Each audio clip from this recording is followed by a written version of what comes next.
Hey gang, welcome. If you're new around here, I'm Kathy Robinson Pitt, and I am the founder and director of Friends Together, and you are? I'm Troy, the old one.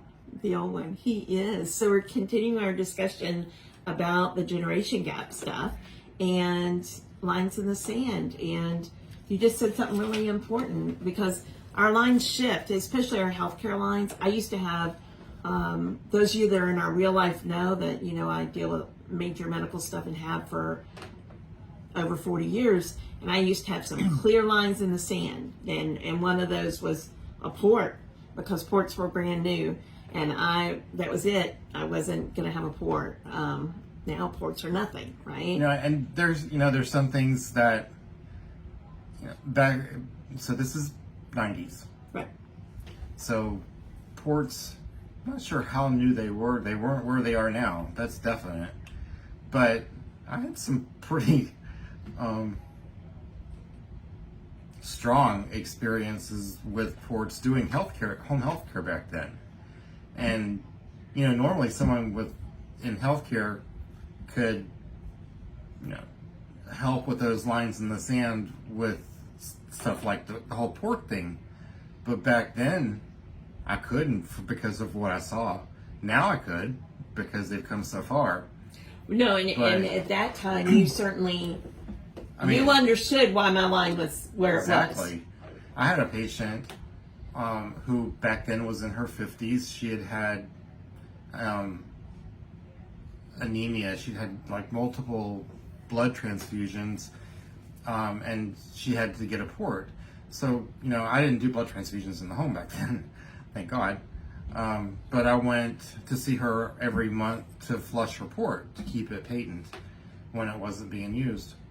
And, this one day I got there and, we talk and I do her vitals and start to access the port and I'm feeling it and I said, this doesn't feel right. I said, something happened. She says, well, I fell over, I think it was like a parking curb thing and she landed flat on the ground. Ports weren't supposed to move back then. They are not supposed to move now. And I said, this just isn't right. I'd been seeing her probably for a year then, so I knew, like what hers felt like. And so back then they were these little round things and with a rubber thing in the middle of the top for you to access with the needle. I didn't feel that rubber thing. It was what I thought was flat. And I says, this looks, it feels like the port is upside down. So, I said, I'm not going to put any needle in there. It's metal. I can feel it. I called her doctor and we got into a discussion. Telling him that, it feels like this port is upside down. He says that does not happen. Surgeons. I was going to say, that wasn't Bob, right? No, it was a surgeon. And I says, well, there's nothing I can do. You need to see her.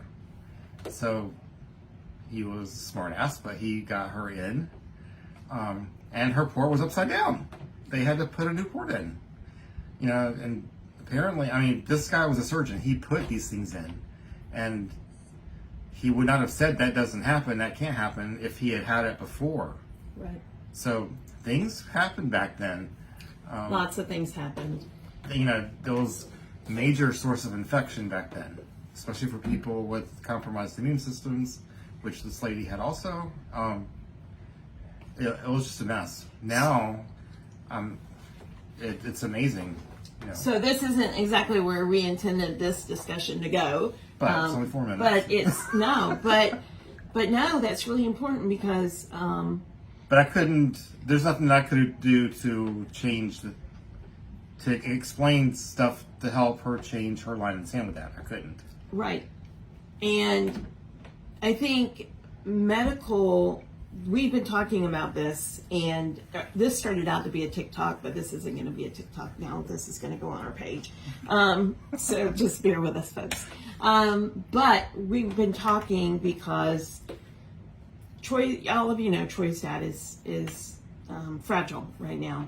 And that got us talking the other day about our lines in the sand, and that port had been the line in the sand, but I'd also have a line in the sand about a ventilator. I mean, I was very clear on my wishes, because the way people died with HIV in those days was not pretty, right? It was not pretty. And at that time, I mean, most of you are going, well, how was Troy? Troy, and for those of you that didn't know, Troy and I lived together years ago. In the 90s. In the 90s, before Steve and I were married. And so he was my medical person, and Unofficial. yeah, he would have done whatever my mom and dad wanted at that point. But those have changed a lot for me. How about you, for your own self? So, I've always hated colostomies, both personally and professionally. That has always been a line in the sand for me. But as you get older, I don't know where my lines are now. Because I see a potential for my dad right now, and I don't know what his lines are. We haven't discussed that because it hasn't gotten that far, but it's coming because there is surgery coming for a colon cancer, which is not his first. And not so sure that he has enough colon left to resection without that. Don't know that he even knows that. But this isn't the time until, he sees a surgeon and we get more information. But I don't know where I stand with that. And that's something you really do have to think of, because your grandmother had colon cancer twice. Right. And now your dad has had it twice. And those are discussions that change. And I think that's something I want everybody out there to know. I always talk to you guys about organ donation and stuff, but your living will changes as well. And we haven't updated, I'm going to be honest, because we haven't updated ours in years, and it needs to be updated, because I told Troy this morning, before COVID, you would never put me on a vent. My living will clearly stated in writing, only access vent in case of a car accident or something like that, where I needed to be on a vent just to sustain my lungs for a very short period of time. Because most people, particularly in the HIV world, if you went on a vent, that was not going to be pretty, and you weren't coming off with quality of life if you came off. But that's changed, and COVID showed us that for sure. And so, it's not that it changed; it's that COVID increased the use of respirators so much. For something different that people hadn't seen before. It always existed. Well, yeah. It's not in the numbers. And not in the things you would have thought. Well, and not in the things you would have thought of, because you wouldn't have ever argued with me about the vent part, I don't think, would you? At that time. No. No. We did argue about my health care at that time. There's no point now. 'Cause when she goes, it's like she's going to be spread over Krispy Kreme anyway. That's right. No, but, it was a struggle in those days, because we never argued about HIV healthcare, but we already argued about my cancer healthcare. And I was very holistic in the realm of HIV, and I'm positive that's kept me alive. And it worked for me, but it could have absolutely turned out the other way. But it was my choice and my decision, and that's what your living will is, ultimately. It's your choice and your decision.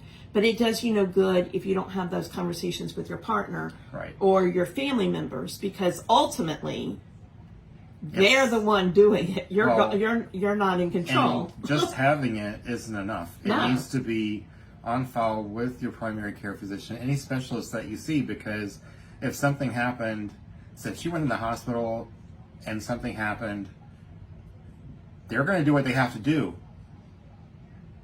before they make even a phone call to me. Right.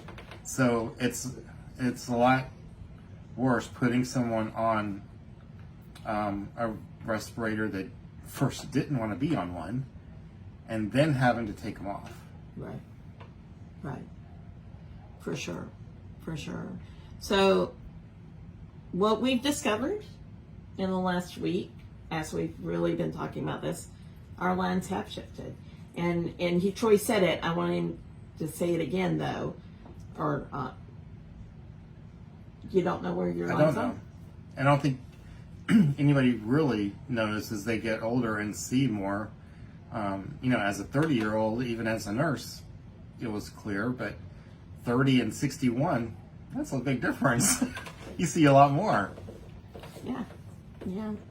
So I just encourage all of you, every single one of you, to have these conversations with your family members.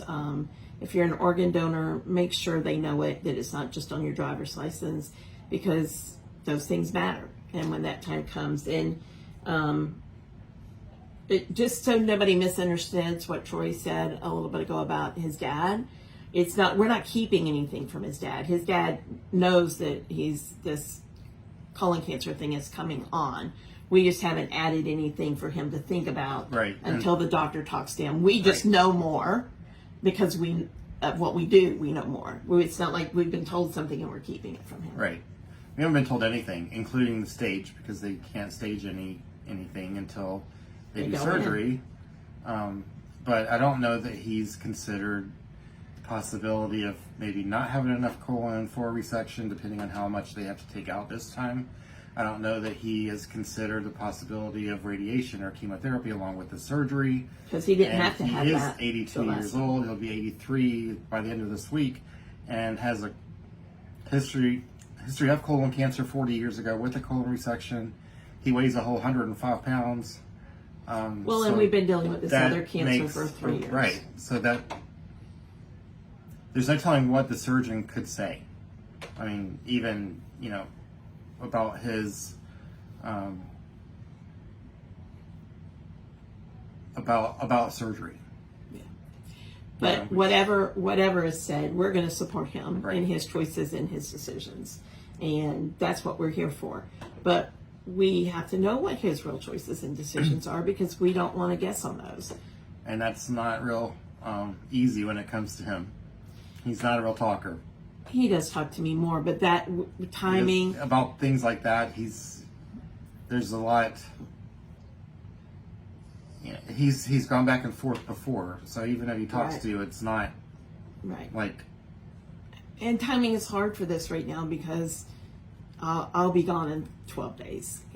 I'll be right now, 2 weeks from right now, I'll be sitting in Qatar, drinking hot tea, waiting for my plane. And so there just is a lot for us to consider and a lot of conversations, but these should be ongoing conversations in your homes with your families. So please do that. But when the time's right. Yeah. Make sure everybody's is in the right mental space, because it can go really bad. Yeah. If everybody's not in that space. Yeah, you don't do it when you're scared either. You don't do it then. It's the time to do it is when everything's okay, when there's not a crisis. I think Troy was horrified yesterday at dinner because my dad said something that brought up him and my mom's funeral arrangements. And so we started talking about it and the cemetery stuff and all that. But that just came up in conversation. I mean, we're just eating at Perkins, and there we were. That was Kathy goes batshit. What batshit? I'm just like, if we're going to have this discussion, because it was really about who was going to preach, because my parents have outlived all of those people in their life.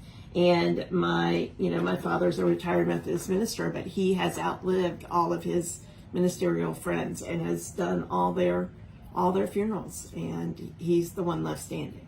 So that was the conversation, but we're good. So no conversations off limit. Just make sure that the conversation happens at the right time. Absolutely. All right, guys, be the boss of your brain. Click, click, He's got a clicker and it doesn't work.